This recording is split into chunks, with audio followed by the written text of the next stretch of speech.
Hello everyone, how are you doing? This is MD Tech here with another quick tutorial. In today's tutorial, I'm going to show you guys how to resolve if every time you boot up Windows you end up in safe mode.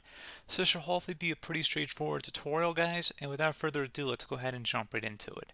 So all you have to do is right click on the start button and you want to select Task Manager, expand more details, and then select the File tab and then Run New Task.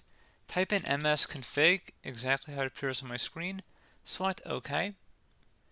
You can minimize out of the task manager, and then select the boot tab, and you want to uncheck where it says safe boot, select apply and OK, and you want to restart your computer now.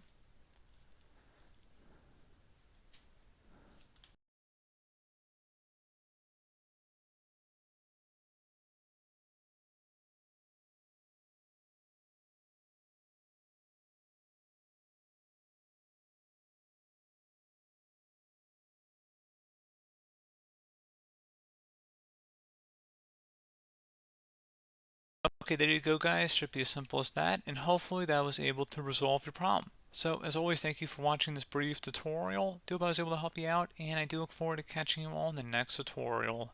Goodbye.